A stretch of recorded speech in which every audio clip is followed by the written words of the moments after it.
But we had no idea when we started off all the things that were going to happen, the people that we were going to know, how they were going to be won to Christ through different means, and sometimes us and sometimes other people, and then what they would do. Elaborate on that just a little bit. I think no matter whether you're going there as a missionary or in an employment role, that even though you've had a lot of Bible, you just don't have that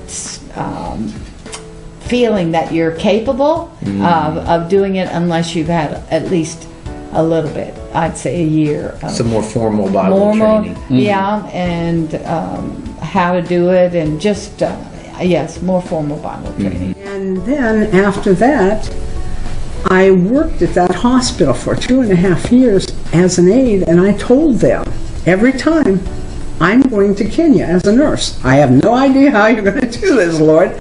But I took a German course at Youngstown University then. So I would do that in the night while I was working during the day. So I went for a year in East Africa, in Kenya, and just as a volunteer, you know, kind of like a student volunteer when I was 50 years old, and learned a lot and saw the need, what needed to be done there. By the time I got done that year, I got A's in it, so I was on the dean's list on the opposite end. I thought, oh Lord, you have a sense of humor. That was a big stepping stone, and also preparation for later, knowing that you need to do follow-up work.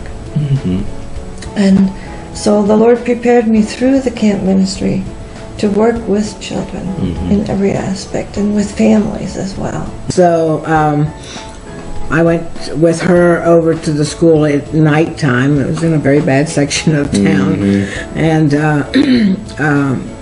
when she decided not to go for the second semester, then I met up with some other friends from the church there that we rode together. I had a car, so I drove them back home again.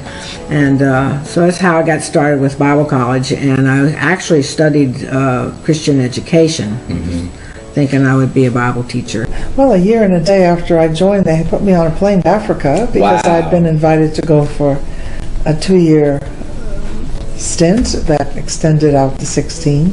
Wow. And that was very special time. So you were sent, if you want to call it that, relatively quickly. You could say that. Maybe. That's why I said I'm a little bit, my story's a little different than some. When I graduated from Bible college and I went back to work to pay my school debt. That's when I started to think about the possibility of using art as a ministry. Wow. And so I signed up for a correspondence course that I didn't get very far with. But then I finished paying off my debt, and I went to candidate school with team. And then that following, in 1970 is when I went to the field. I went to Costa Rica first for a year of language study. This ministry work sent us to Taiwan, and so that's where we went.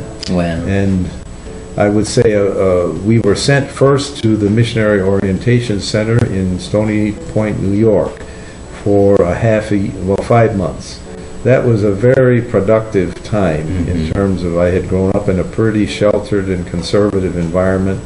To be exposed to other Christians and to the wider work of the church in the world, and to Asian studies, to linguistics and other preparatory types of activity.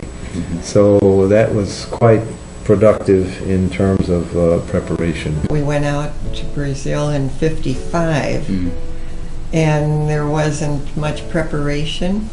They didn't have the books out. They didn't have variety of how to use your gifts, but church planting was the emphasis of the mission, and that was the church denomination we were involved with, Baptist General Conference.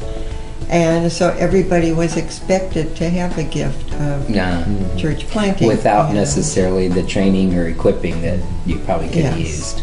And we enjoyed it, and that was what we did. Wow. And then we moved to another station where Swahili was the language of the people, whereas the one we were at was Lingala, so we learned Lingala and taught Lingala. I taught in French because it was an upper level education. And so we came to a new place, so we just looked at each other and said, well, we'll start learning Swahili. Do a new thing. So we learned Swahili. So we spoke 3 languages. Wow.